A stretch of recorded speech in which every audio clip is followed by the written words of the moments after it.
to the Retro Cellar.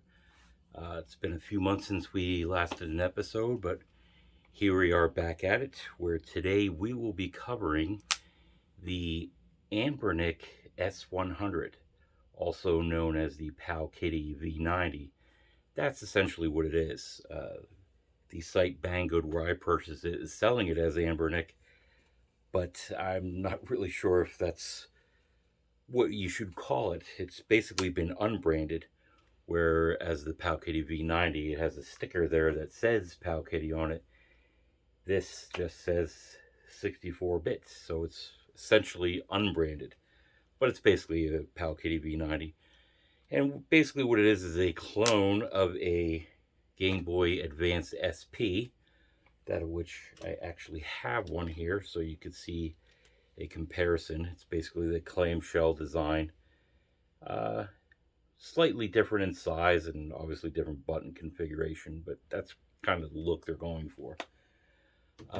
It runs a Linux operating system, has a 3-inch IPS LCD screen. Basically, I'll put the specs here for all you nerds that are into that thing. I'm not going to cover that. It also has emulators for the NES, SNES, Mega Drive, Game Boy, Game Boy Color, Game Boy Advance, Neo Geo, PC Engine, also known as the TurboGrafx 16, Wonder Swan, Game Gear, says PS1, but that's a mixed bag like it usually is with these. But why don't we take a look at this and we'll see what you think of it, and we'll do like a little pseudo unboxing, even though I obviously already opened it. But how about we take a look at it?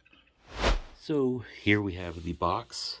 As you can see, it is indeed unbranded.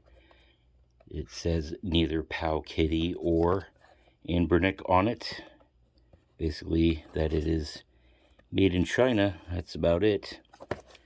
So you can see the box is pretty decent.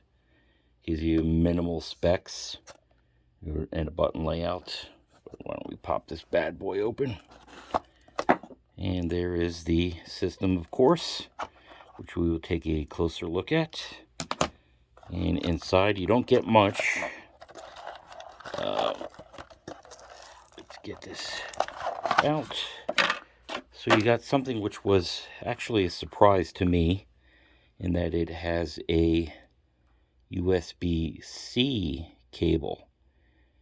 I was more or less expecting a USB mini or micro, but you got a USB-C, meaning that they've stepped up with the times. So the other thing you get here is the manual, which again is nothing special. It's got little Chinese and English. Has a interesting little special notice there, which essentially is saying that if you have issues with the games, it's the fault of the games and not the system itself. So why don't we turn this bad boy on and watch it boot up a little bit. That is the NX Hope, which is a Linux operating system. And here's the basic no frills menu that you get with it. You can change this. You can do things like upgrade the firmware. That would probably improve performance. I, however, prefer to interview these devices out of the box rather than do any tweaks to it. There are, I'm sure, other resources out there to help you modify this if you want to. But again, I'm just going to review this as it is out of the box. So here is the main menu that shows you the emulators that are on there. As you can see, you got Game Boy, Game Boy Advance, Game Boy Color, Famicom, Super Famicom, Game Gear, Sega Master System. Ooh, hear my frog making noise in the background there. Just ignore him. He's angry. Mega Drive, PlayStation 1, Neo Geo Pocket, Wonder Swan, PC Engine. There we go. Arcade, CPS, Neo Geo, and MAME for all, which this is actually empty on this thing. If you want to navigate the menu up at the top, you have your settings, which are minimum as far as what you could actually do to it. Just basically language, date, battery profile. That is a BL5B, which is basically a Nokia battery. I think you get about 4 hours on this of playing time.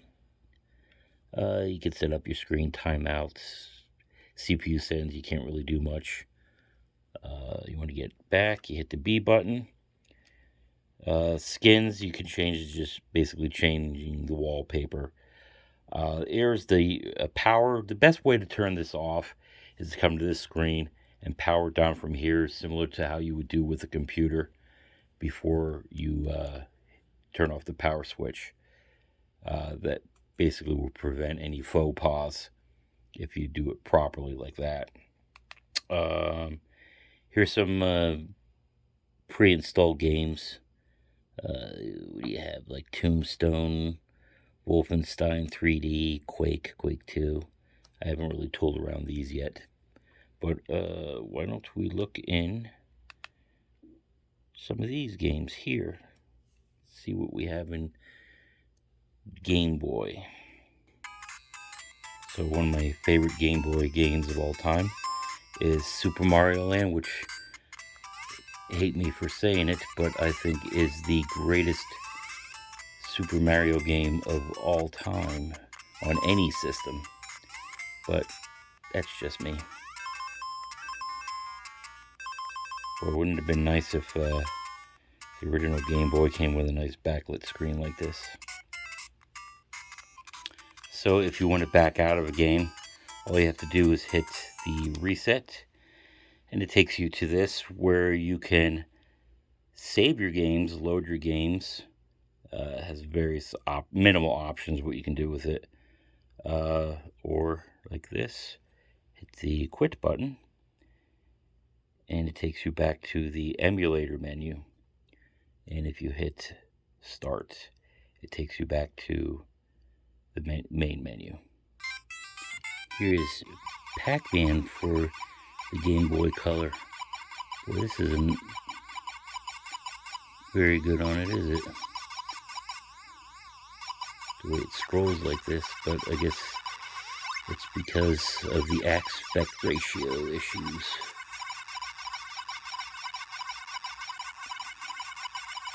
But this isn't the fault of this system, but the actual game design. Boy, that's terrible.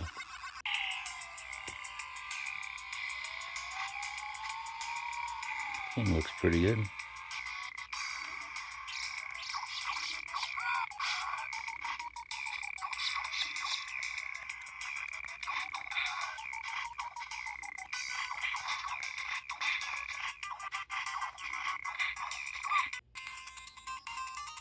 Play a little Contra.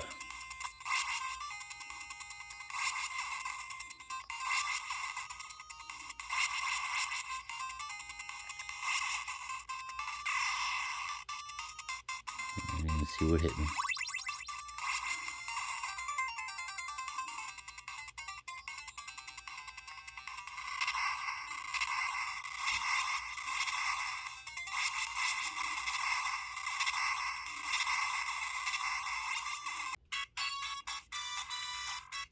Can't do one of these reviews without a Sonic the Hedgehog game.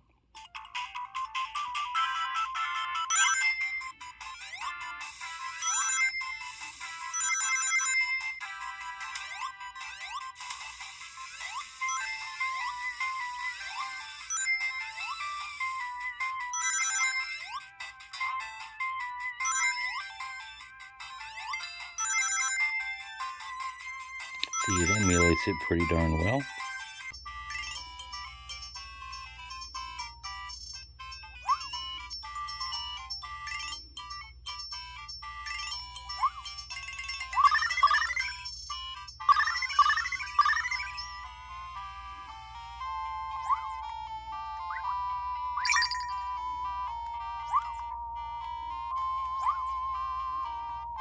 You can see this one Sounds great.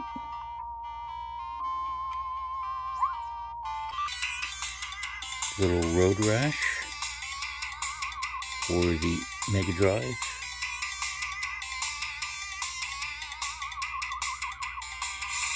It handles it very well, as it should.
One thing I have to say about this, though, although I do like the design, just basically the size of it, your hands are going to get a little tired after a while, I think, but it's not too bad. But you may poop out.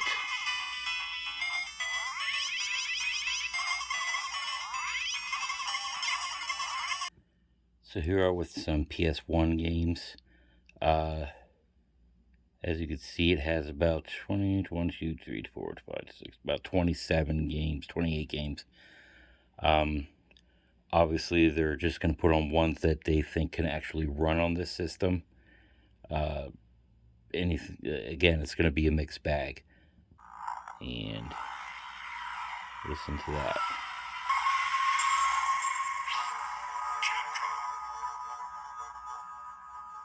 Struggling a bit with this one too. Hear that?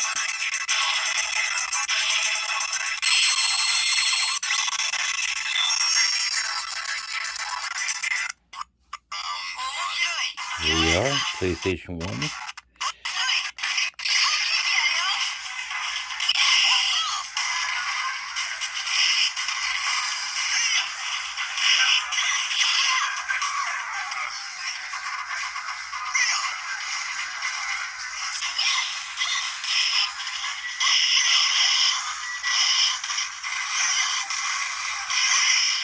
It's almost playable. Other than the sound issues, it's not bad. It's stuttering a little bit, but again, I didn't expect PlayStation 1 to play so well on it.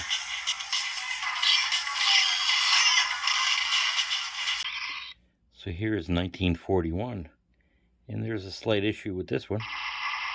As you can see, you'd have to play it like that. So far I haven't figured out a way to rotate the screen, but even if you would, because of this aspect ratio, if you flipped it this way, you'd barely be able to even see the game, so that wouldn't play very well. So here's Afterburner, a game that this should be able to handle from the Final Burn Alpha, and as you can see, it is having some issues with this.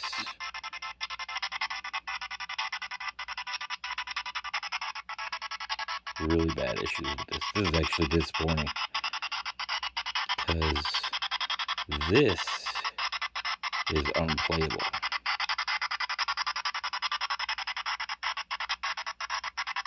You can't play this at all. So there you have it, a look at the Anbernic S-100 / Powkiddy v90. I guess I should have mentioned what it cost. You get it for various prices on different sites, Banggood, AliExpress. I'm sure they even have it on Amazon. I actually got it for $42.99, so $43. It's only $1.10 shipping. Is it worth it? Um,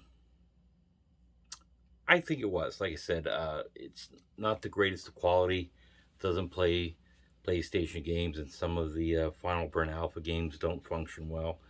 There are issues with key mapping, things like that. Again, you can alleviate some of these problems if you upgrade the firmware. Uh, but it's up to you. I mean, it's if you like this form factor, this design, the amount of games it plays is phenomenal. It does everything from uh, NES, Game Boy to what to say, Genesis and Super Famicom very well. Anything above that is a mixed bag. But I guess that'll do it for the this episode of the Retro Seller. Thank you for watching. Please subscribe, and we got some more stuff in the pipeline, so stay tuned to the channel.